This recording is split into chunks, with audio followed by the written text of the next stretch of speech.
Buenos días, Morio. Quiero darte la bienvenida a este episodio del podcast y el día de hoy tenemos visita. Nos acompaña un maestro, un tamer, locutor, actor y director de doblaje. Eric Osorio, bienvenido a Digitamer X. Muchas gracias, ¿cómo estás, DTX? Ahí andamos, gracias por la visita y gracias por otorgarnos la oportunidad de hablar con usted. Al contrario, un placer estar con ustedes y bueno, saludos también a toda la gente que está escuchando el podcast y que te sigan mucho, que te sigan. Sí, adelante. Todos son bienvenidos. Y yo creo que me quedé corto con la introducción porque decirlo como actor, locutor y director de doblaje pues es muy poco porque tiene una carrera de 26 años de trayectoria. No solo eso, tiene una escuela de doblaje, ¿no es así? Que es Master 6, ¿correcto? Así es, en la ciudad de Mérida, Yucatán, ahí estamos impartiendo pues estos diplomados de locución y doblaje. Desde hace ya 8 años, tenemos 8 años y medio ya tenemos en el mercado allá en Mérida. Y pues la verdad, muy contentos de poder ser parte de mucha gente que le gusta, que quiere y que además pues hay mucho talento en todos lados. Decían que solamente así, porque en la Ciudad de México, ¿no? Que eran pues había mucho talento, pero la verdad es que en todos lados hay talento y en todos lados pues se pueden hacer cosas muy interesantes. Sí, claro. ¿Actualmente está residiendo en Mérida? Fíjate que ahora estoy viajando. Sí, estaba viviendo en Mérida, pero ahorita estoy entre la Ciudad de México, Cuernavaca, Mérida. Estoy viajando por todos lados. Ahorita que me mencionas sobre Mérida, tiene un canal en YouTube también, ¿verdad? Sí, padrísimo. Se llama Relatos Alucinantes. De hecho, estamos en YouTube y en Facebook. Y la verdad, este proyecto empezó porque hay un proyecto antes de eso, que es una película que tenemos en mente hacer. No lo puedo decir porque si no, ya no sería sorpresa. Pero es un anteproyecto este canal de YouTube y en Facebook. Son relatos de cosas místicas, de extraterrestres, de cosas que pasan extrañamente en Mérida, Yucatán y en todo el mundo, pero sobre todo en la península. Y bueno, son dibujos animados que además es para toda la familia, ¿no? Son muy divertidos, muy rápidos. Y se van a divertir, además de poder saber tantas cosas que pues nosotros de repente ignoramos, ¿no? Que pasan dentro de estas zonas, ¿no?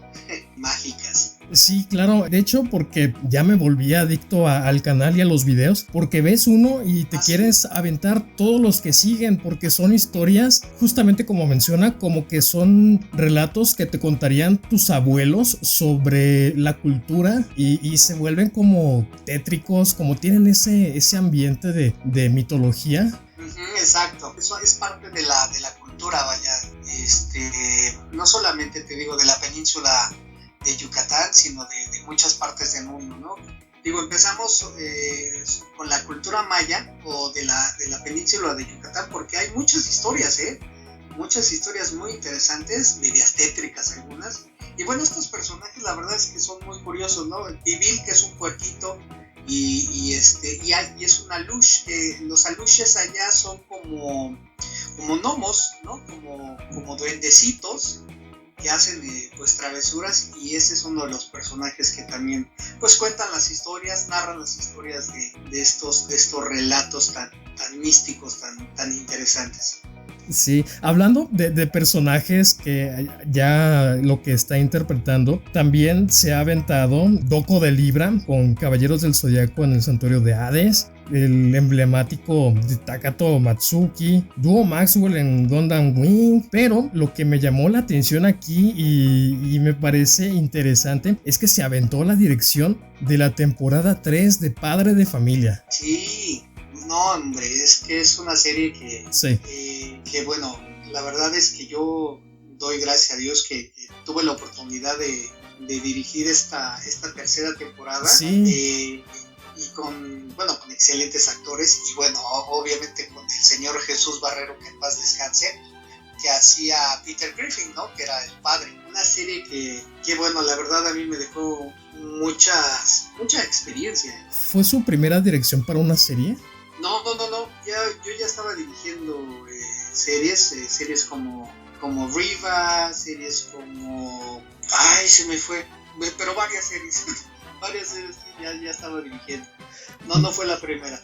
Bueno, quiero destacar aquí, como una opinión personal, que la tercera temporada de Padre de Familia yo la tengo entre mis favoritas por muchas razones. Una, Peter Griffin, como la voz de Jesús Barrero, tiene como otro reflejo de otra personalidad, o es otro Peter, es como un Peter inocente que hace las cosas por accidente, pero en cambio en las temporadas adelante y llegó, ¿cómo se llama? Alejandro Mayén.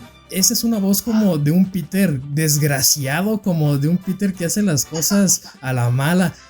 Y pues me quedo con la inocencia del Peter de Chucho Barrero, que es un Peter que me cae bien. También así como de Stewie, que deja de ser como el Stewie malvado y se vuelve como Stewie narcisista, bisexual, como da ese tipo de onda. Sí, bueno, la verdad es que todos los personajes tienen su toque, ¿no? Especial, pero sí, indudablemente, bueno, Jesús Barrero le imprime esa parte de inocencia, que creo que así es el personaje de Peter Griffin, que realmente pues no es como la parte inocente, ¿no? de esto, y que involuntariamente pues hace cosas pues de repente malas, ¿no? Entonces, sí, pues eso es lo gracioso, ¿no? Sí, le sale chusca la cosa. Sí, bueno, además que bueno, Jesús Barrero fue un actor que muy pocos actores saben lo que es manejar la comedia en doblaje. Es muy difícil manejar una comedia en doblaje. Entonces, la verdad es que Jesús Barrero tenía ese don, ¿no? Sí. De poder interpretar estos personajes y de hacerlos, pues, chuscos, ¿no? Como Cusco, ¿no? La verdad es un personajazazazo y que tiene ese toque de comedia que muy pocos actores pueden lograr. Así es, como que le da ese color extra al personaje, no es solo su guión, solamente la interpretación influye mucho en los personajes. Sí. Hay algo también aquí que usted fue Itsuki Takeuchi en Initial D. Para los que son fans de esta serie, yo creo que es un clásico también que usted ha participado, y así como su colega que ya hace años, como unos tal vez 3 años, saludos al señor Héctor Rocha, que tuve una entrevista que ya ahí está en el canal también, sobre la guerra de los mapaches. Fuiste Tamasaburo. Ajá, en la guerra de los mapaches. Bueno, ¿dónde fue? La de... Ay, mencionaste la serie esta de... Initial D. La verdad es que este personaje es súper loquísimo.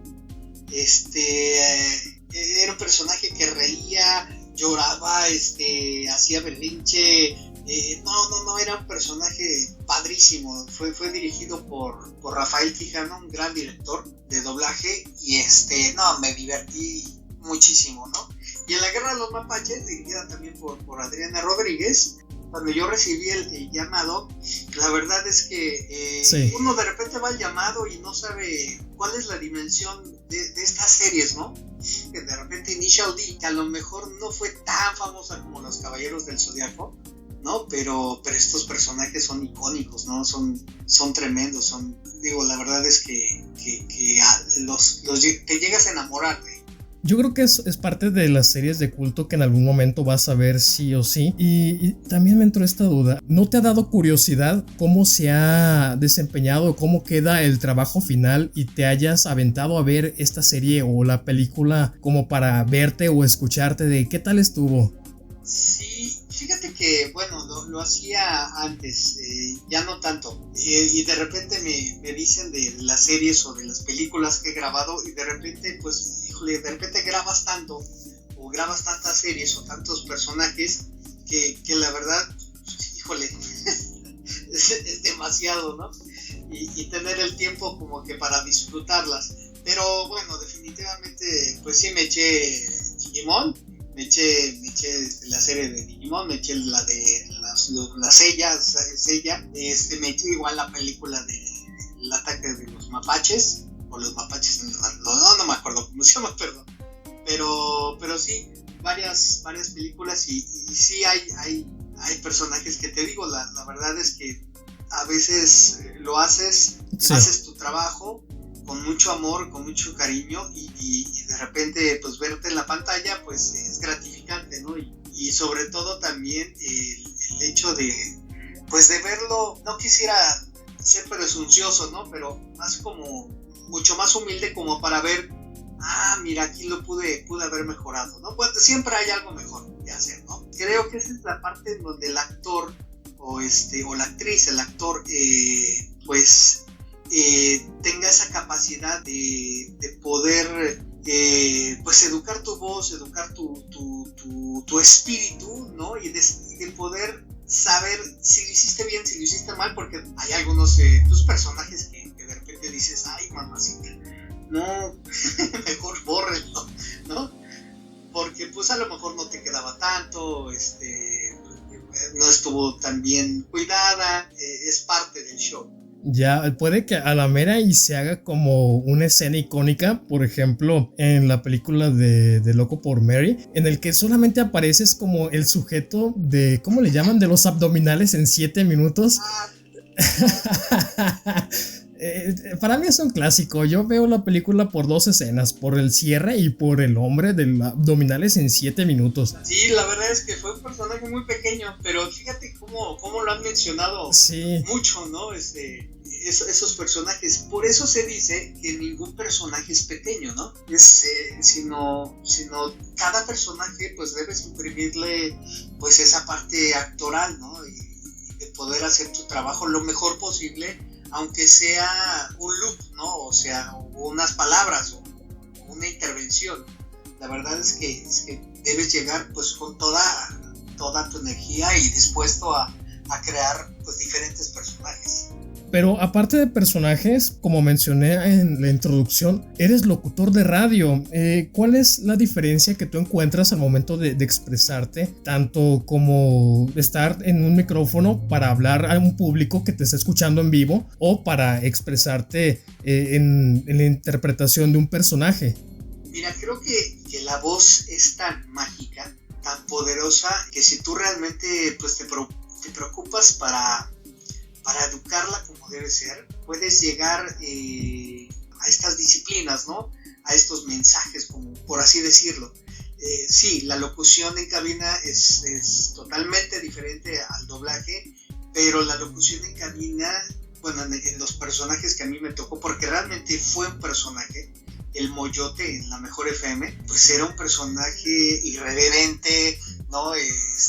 Desmadroso, que le gustaba la carrilla, ¿no? Le hacía carrilla a la gente, entonces pues realmente es un personaje que además es diario, no solamente para unos capítulos, era desde las 6 de la mañana hasta las 10 de la mañana, ¿no? Entonces pues era un personaje que es todos los días. Y bueno, teníamos secciones con diferentes personajes, que eso fue lo mágico, ¿no? De este morning show, junto con Manuel Campuzano, ¿no? Que pues, es un gran actor de doblaje, que ahí hacía al Mosco, ¿no? Entonces éramos el Mosco y el Moyote en este morning show. Y bueno, yo con Manuel Campuzano, que es mi compadre, amigo de toda la vida, y pues ya no sabía, ya sabíamos que no teníamos ni que voltearnos a ver porque ya sabíamos qué íbamos a decir. De hecho, hace unos días vi a mi compadre y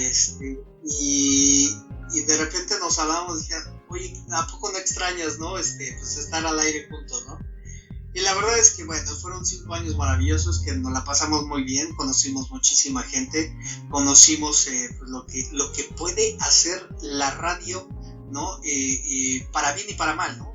Tanto positivo como negativo. Y nos dimos cuenta que es una herramienta tan padre, tan bonita, que si tú la utilizas bien como debe ser, creo que puede llegar a la gente tan positiva, o sea, de poder levantarse a las 6 de la mañana y decir, pues vamos, ¿no? Échale ganas, sabemos que tú está esto de la shit, pero pues vamos a echarle mambo, ¿no? Y inyectarle esa parte, esa energía que a mucha gente pues ahora lo necesita, ¿no? Bueno, hay muchos fragmentos de ustedes que, como paréntesis y dato curioso, el señor Manuel Campuzano también participó en Digimon Tamers, hizo la voz de varios personajes, pero entre ellos fue Hirokazu, Leomon, y también se le puede reconocer como Pantera Negra o Black Panther o Lake Yagami en Death Note. Así es. Y bueno, ya hablando de los actores y el doblaje, ¿cómo fue su comienzo en el doblaje? Pues fíjate que mi comienzo en el doblaje como tal fue de alguna forma accidental. Yo la verdad es que hace 26 años pierdo a mi mamá fallece de cáncer y fue para mí de repente un bajón muy, muy duro, ¿no? Muy fuerte. Y en ese momento necesitaba pensar qué iba a ser de mi vida, ¿no? Ya que no estaba la figura materna, ¿no? Y pues yo estaba, pues chavo, 18 años, algo así tenía. Y bueno, me metí a un grupo trashumante con la dirección de Martín López y ahí precisamente conocí a Rafael Quijano. Me dijo, fíjate que hay un lugar en donde, pues bueno, tú actúas, grabas tu voz y te pagan. Sí. Y Rafael, y yo, ¿cómo? Sí. O sea, tú vas, o sea, te graban y todo ese rollo. Pero yo no tenía ni idea de lo que era el doblaje. Entonces, un día me invita a unos estudios, los estudios que se llamaba antes... no era Doblaje París, ay Dios mío. ¿Era Intertrack? Era Intertrack, Producción Salgado, no me acuerdo. Bueno, pero era del señor Salgado, que en paz descanse. Bueno, me invita y precisamente estaba grabando un retake, o sea, una toma que habían hecho mal en la Ciudad de México, y estaba el operador, estaban los monitores, o sea, la tele, y adentro pues la sala donde estaba el actor de doblaje.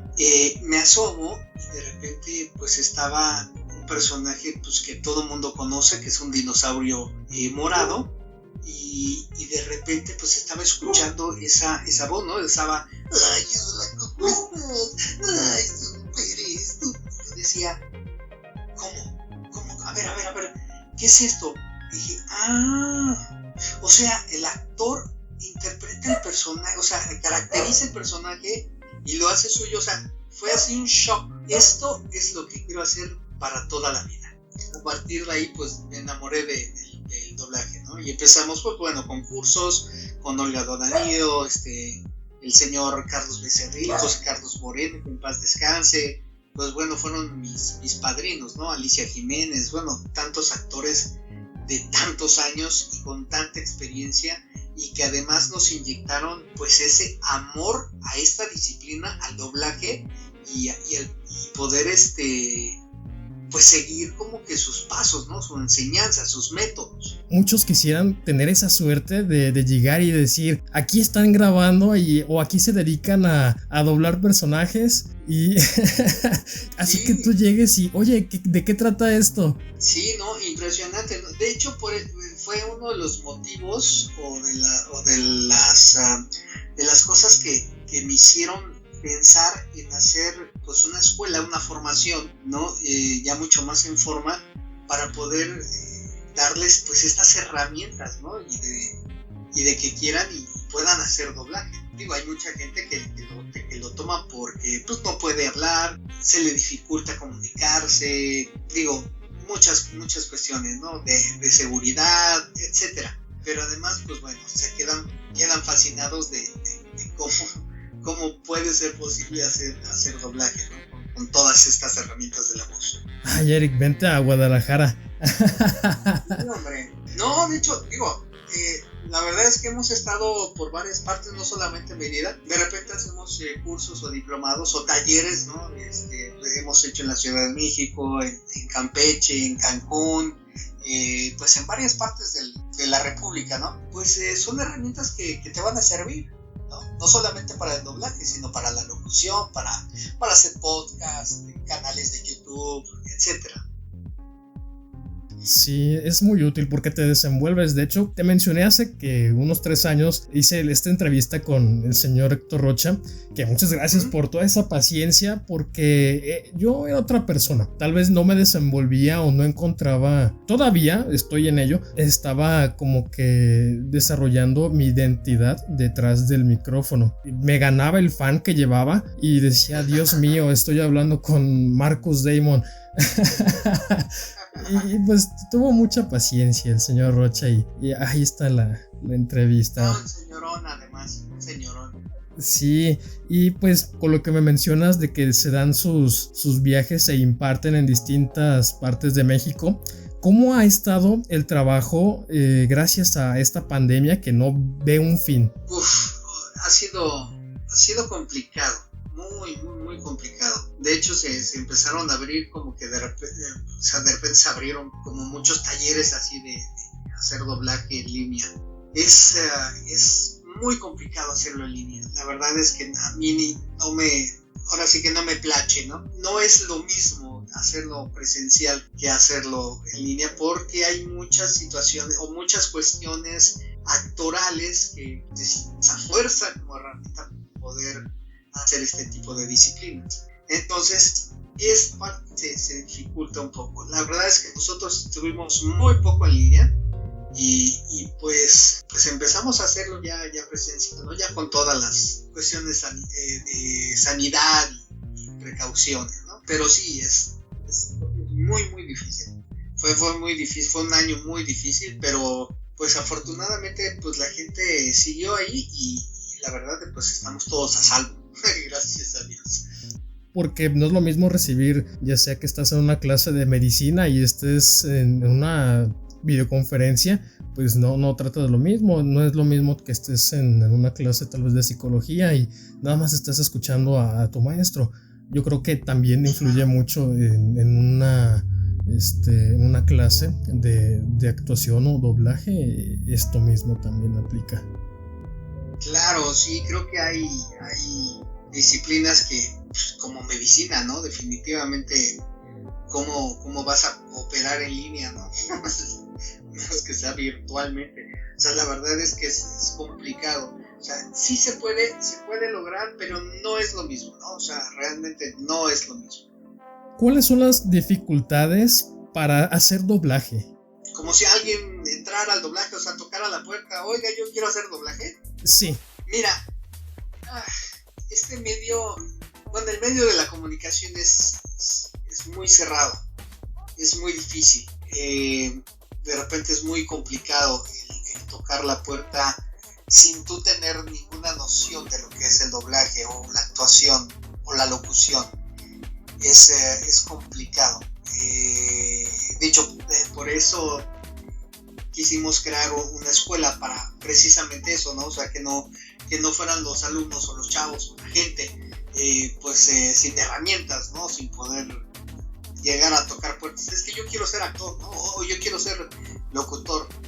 La verdad es que es un círculo muy cerrado y muy celoso de estas disciplinas. ¿Por qué celoso? Porque la verdad es que sí se necesita gente que sea capaz de hacer estas disciplinas, porque desafortunadamente también nos ha tocado y hay mucho, que no son actores, realmente no son actores, simplemente son dobladores, y no es que no esté tan mal, pero pues realmente no tienen esa vena, ¿no? El sentimiento, el poder crear un personaje,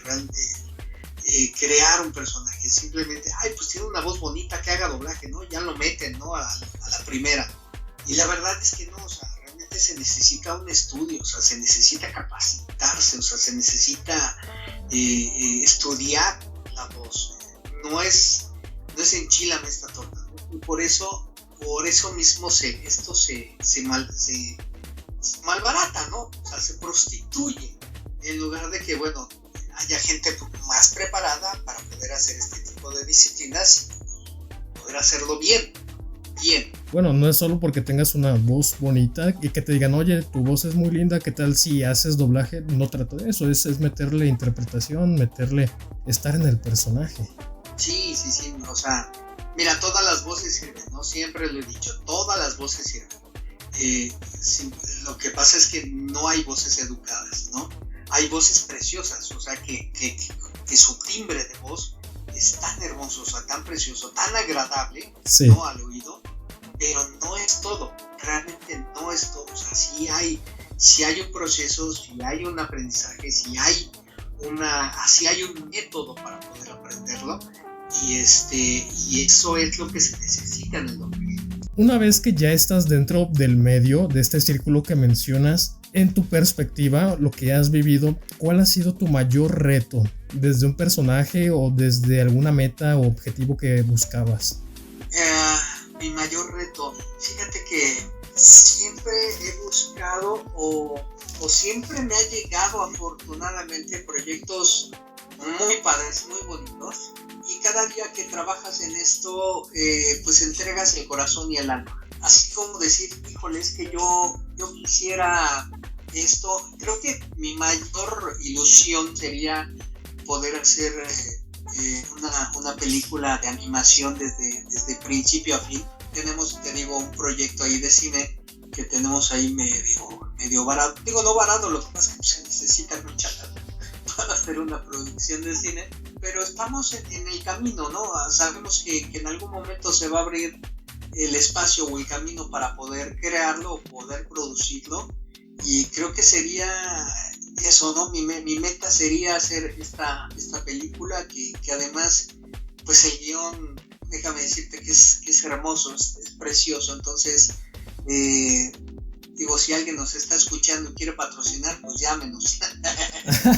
Adelante, dejaré todas las redes de Eric y también el enlace a su página en Mastersay para que puedan contactarlo y dar seguimiento a todo esto que es muy interesante. Suena que de verdad sí es algo que tienes que ver sí o sí. Sí o sí. Como tú dices, o sea, la verdad es que es algo que me apasiona, que me encanta hacer y que seguiré haciendo hasta que mi voz me lo permita o mi vida, ¿no? Que así sea. Ahora, tocando un poco el tema de tus inicios y de cómo te desarrollaste y los retos, quisiera saber si realizaste algún casting o el cliente fue quien te contactó para Digimon Tamers o Tamers para hacer Takato, o tal vez esperabas ser alguien más.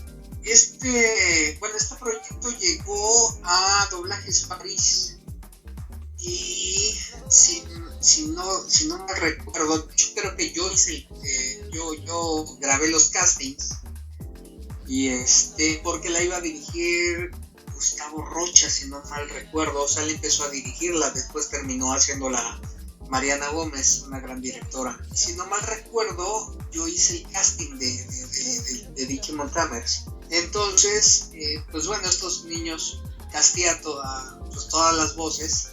De hecho, Rafael Quijanos en un principio se había quedado con Gilmon, pero fueron los primeros 3 capítulos y dijo, no, me voy a acabar mi voz, ¿no? Porque el pobre corte estaba... Entonces, pues dijo, no, aquí voy a morir. Ya se lo pasaron a Mariana Gómez y ya se quedó el personaje con Gilmon. Pero sí, que yo recuerde, llegó, la producción, hice el casting, yo casteé para Takato y bueno, afortunadamente el cliente pues me eligió, ¿no? Mi especialidad era hacer niños. Entonces, sí, niños de caricatura. Bueno, también igual humanos, pero pues bueno, me salieron dos hijos preciosos, pero pues además me salieron más hijos de animes y de películas.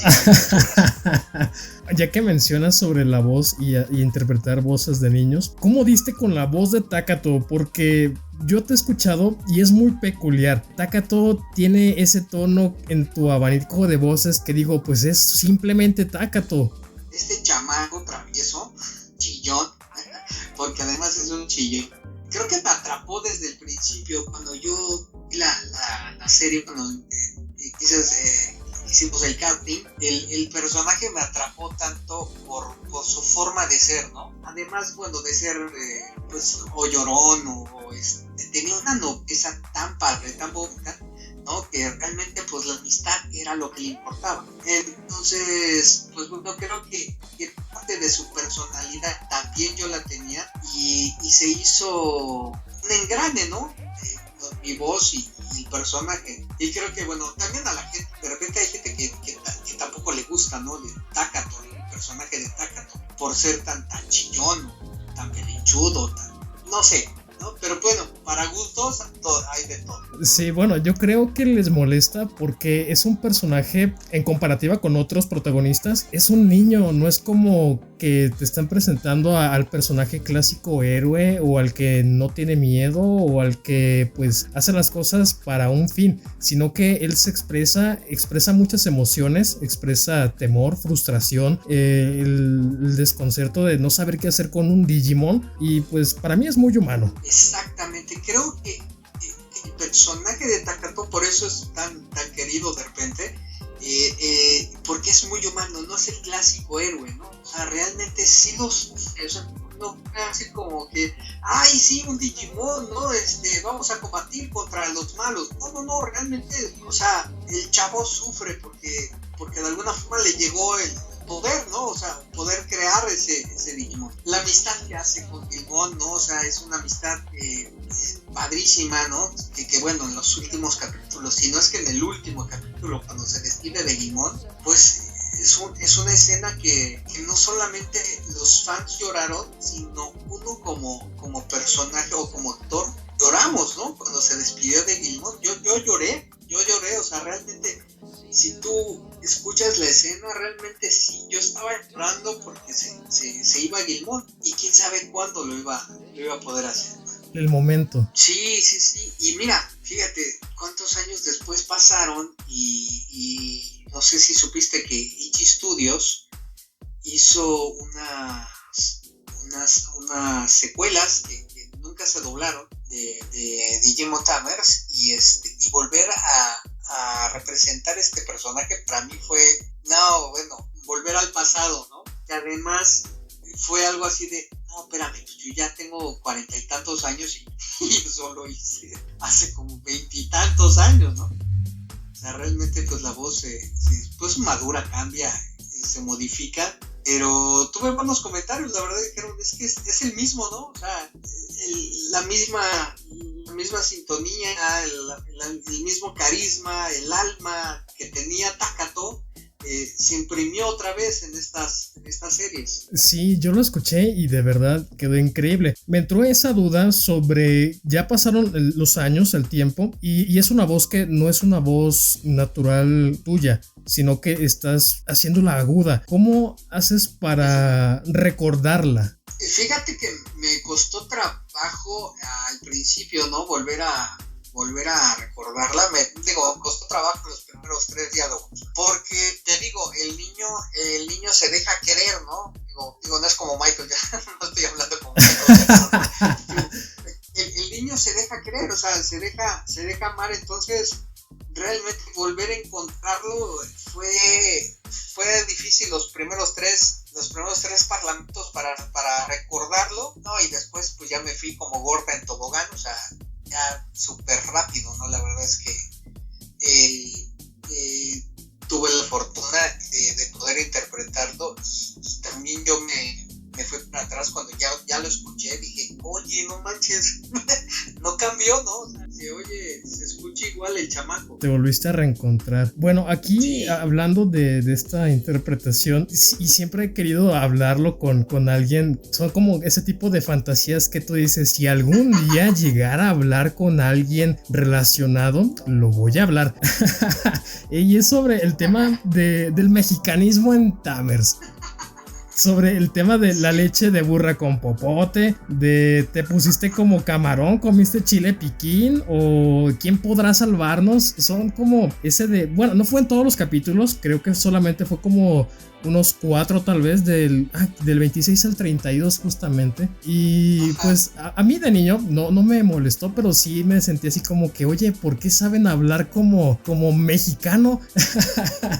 ¿A quién se le ocurrió tomar esos fragmentos o esos elementos mexicanos para Digimon Tamers? Mira, creo que, según yo recuerdo, todavía le estaba dirigiendo Gustavo Rocha. Y a Gustavo Rocha de repente le gustaba meter esa parte pícara de mexicanismo, ¿no? Y la verdad es que ahora en el doblaje ya no se usa tanto, ¿no? Ese mexicanismo, precisamente porque hay que hacerlo mucho más neutral. Pero la verdad es que funcionó muchísimo, ¿no? Hace tiempo una fan dijo, oye, pero ¿qué es eso de tomar leche de burra con bote, no? Y le dije, es que además eso es un albur, ¿no? O sea, es un albur mexicano, ¿no? Sí, tiene mucho que pensar. Ajá, y le expliqué cómo era, y me dice, ay, no es cierto. Le dije, sí, me dice, oh no, me has destruido mi infancia. Funcionó en esos capítulos que de repente le metía el señor o Mariana, pues esa parte pícara del mexicano, ¿no? Sí, le daba un toque particular. Bueno, muchas gracias, Eric, gracias por tu tiempo y aquí concluimos con este podcast. Me gustaría que te despidieras también de todos los fans que te están escuchando. Claro que sí, ¿no? Les mando un súper saludo, un abrazo. De verdad, muchísimas gracias por seguir pues viendo estas series tan padrísimas y que, bueno, que fueron parte pues de su juventud, no puedo decir de la mía, pero sí de su juventud, de su niñez, y que de alguna forma pues son parte de la vida de uno, ¿no? Entonces, pues bueno, me despido. También se despide Takato de Digimon Tamers. ¡Cambio de carta! ¡Muchas gracias! ¡Los quiero!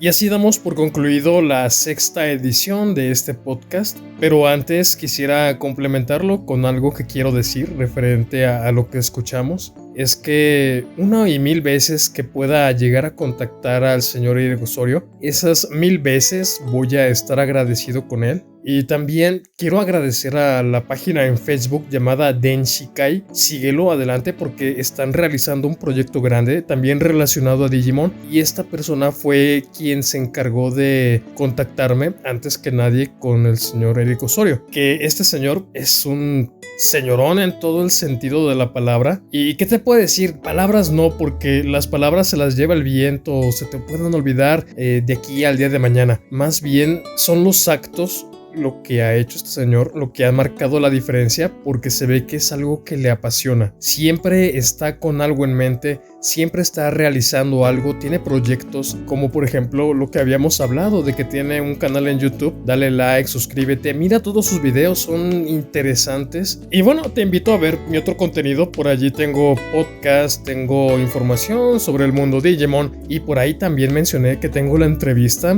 con Héctor Rocha, que ya tiene algunos años allí y no creas que es la mejor de las entrevistas. Era muy novato en YouTube, todavía no me desarrollaba muy bien, no tenía esa seguridad en el micrófono, pero yo lo publico y lo dejo allí en la página porque me da mucho orgullo tenerlo, ya que admiro también a ese señor. Interpretó a uno de mis personajes favoritos y porque cuando yo veo la miniatura me hace entender que siempre estamos creciendo. Así que yo te dejo con esta pequeña conclusión y reflexión. Suscríbete, deja tu like si te gustó la entrevista y nos vemos hasta la próxima.